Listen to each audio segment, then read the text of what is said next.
Hello, welcome to Subha Adukkalai. நான் உங்கள் சுபா கந்தன். இன்றைக்கி நம்ம வீடியோவில் வந்து சின்ன வெங்காய குழம்பு பார்க்கலாமா?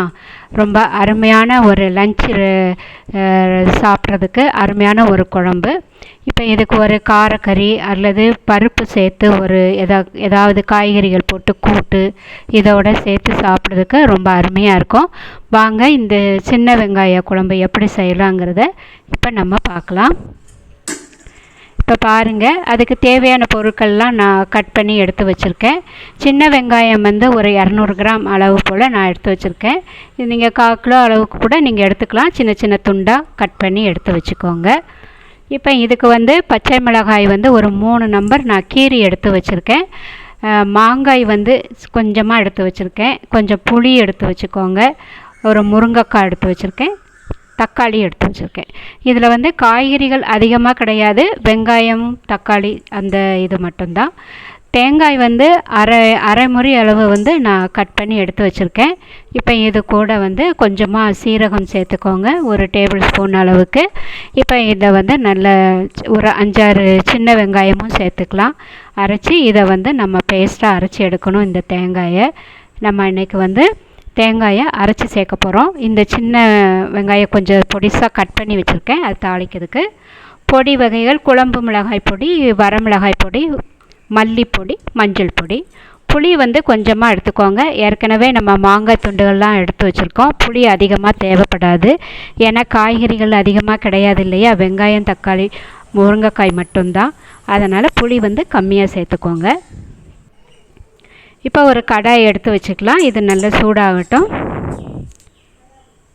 இதில் நான் வந்து நல்லெண்ணெய் சேர்த்துருக்கேன். இந்த குழம்புக்கு வந்து நல்லெண்ணெய் வந்து சேர்த்து செய்கிறது ரொம்ப அருமையாக இருக்கும். நம்ம பொடிசாக துண்டு துண்டாக கட் பண்ணி எடுத்து வச்சுருந்தோம் இல்லையா, அந்த சின்ன வெங்காயத்தை எல்லாத்தையும் இப்போ நம்ம இதில் போட்டு லேசாக வதக்கிக்கலாம். ஒரு 2 நிமிஷம் நல்லா வதக்கிக்கோங்க. ரொம்ப வதங்கணும்னு இல்லை. நம்ம இன்றைக்கி காய்கறிகள்லாம் எதுவும் சேர்க்காமல் செய்கிறோம். இந்த வெங்காயம், தக்காளி மட்டும்தான் இந்த சின்ன வெங்காய குழம்புக்கு. நம்ம டிஃபன் ஐட்டத்துக்கு எல்லாத்துக்குமே நல்லாயிருக்கும். லஞ்சுக்கும் நல்லாயிருக்கும். இட்லி, தோசை, இடியாப்பத்துக்கும் நல்லாயிருக்கும். இப்போ இது கூட கொஞ்சம் பூண்டு சேர்த்துருக்கேன். முருங்கைக்காய் சேர்த்துருக்கோங்க. இதை எல்லாமே நல்லா வதக்கிக்கலாம். முருங்கைக்காயை வந்து நீங்கள் தனியாக வேக வைக்கிறதாலும் ஒரு 5 நிமிஷம் தனியாக நீங்கள் வேக வச்சு கூட சேர்த்துக்கலாம். நான் கம்மியான அளவு தானே அப்படின்னு நான் இது கூட சேர்த்து வதக்கி எடுத்துருக்கேன். இப்போ நம்ம தக்காளியவும் சேர்த்து நல்லா வதக்கிக்கோங்க. ஈஸியாக செஞ்சிடலாம். நீங்கள் காலையில் டிஃபனுக்கு கூட இந்த சாம்பாரை வந்து நீங்கள் செய்யலாம். அதாவது பருப்புலாம் கிடையாது. அதனால் இது சின்ன வெங்காய குழம்பு நீங்கள் இட்லி, தோசைக்கும் கூட ரொம்ப அருமையாக இருக்கும். இப்போ பாருங்கள், நல்லா வதங்கியிருக்கு. ரொம்ப கருகி வேகணும்னு இல்லை. இப்போ நம்ம எடுத்து வச்சுருக்கிற பொடி எல்லாத்தையுமே நம்ம சேர்த்துருக்கோம். குழம்பு மிளகாய் பொடி, வரமிளகாய் பொடி, மல்லிப்பொடி, மஞ்சள் பொடி. இப்போ இது எல்லாத்தையும் சேர்த்து மறுபடியும் லேசாக வதக்கிக்கோங்க. புளி வந்து கம்மியாக சேர்த்துக்கோங்க. காய்கறிகள் இல்லாதனால இது புளி எடுக்காது. இல்லைன்னா நீங்கள் மாங்காய் மட்டும் சேர்க்கணுனாலும் சேர்த்துக்கலாம். நான் வந்து லைட்டாக கொஞ்சம் புளியும் சேர்த்துக்கிறேன். ஏன்னா புளி சேர்க்கும்போது கொஞ்சம் மீதி இருந்தாலும் உங்களுக்கு வந்து கெட்டு போகாது. இப்போமா இதையும் நல்லா வதக்கிக்கலாம்.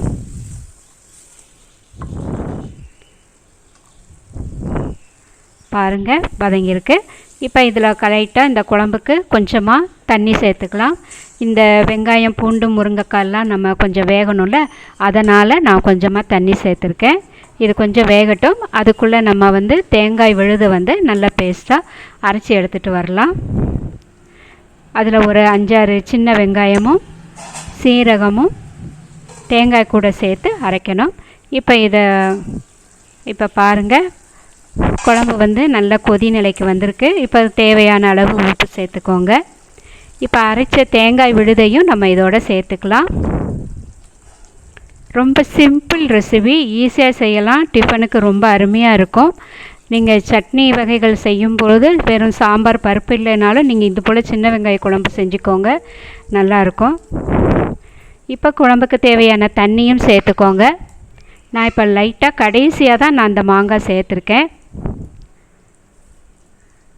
இப்போ இது நல்லா கொதிக்கட்டும். பாருங்கள், அருமையான குழம்பு. நீங்கள் லஞ்சுக்கு எடுக்கிறதாக இருந்தால் இது கூட பருப்பு துவையல் நல்லாயிருக்கும், அப்பளம் நல்லாயிருக்கும். இப்போ எதாவது ஒரு காய்கறியை சேர்த்து நீங்கள் பருப்பு கூட்டு வச்சு சாப்பிடுங்க. லஞ்சுக்கு அருமையாக இருக்கும். ட்ரை பண்ணி பாருங்கள், ஈஸியாக செய்யலாம். இப்போ இந்த குழம்பை வந்து நம்ம நல்லா கொதிக்கட்டும். கொதித்த பிறகு நம்ம கடைசியாக தாளித்து எடுத்துக்கலாம். நான் வந்து இப்போ தேவையான தண்ணி சேர்த்துருக்கிறதுனால இப்போ நான் மூடி வச்சுக்கிறேன். கொஞ்சம் கொதிக்கட்டும். நான் கொதிக்க வரலை.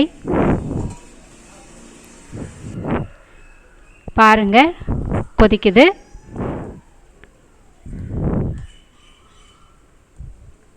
இதுக்கு மெயின் வந்து தேங்காய். ஆனால் இந்த குழம்புக்கு தேங்காய் வந்து மெயின். இப்போ நான் நல்லெண்ணெய் ஊற்றி தான் தாளிக்கிறேன். ஏற்கனவே நம்ம நல்லெண்ணெய் ஊற்றி தான் காயெல்லாம் வதக்கியிருக்கோம். இப்போ நல்லெண்ணெயில் கடுகு, உளுந்தம்பருப்பு, கருவேப்பிலை போட்டு தாளிச்சிக்கோங்க. தாளிச்சிட்டு அந்த பொடிசாக கட் பண்ணி வச்சுருந்தோம் இல்லையா, அந்த சின்ன வெங்காயம் அதையும் சேர்த்துக்கோங்க. கொஞ்சமாக வெந்தயம் சேர்த்துக்கோங்க.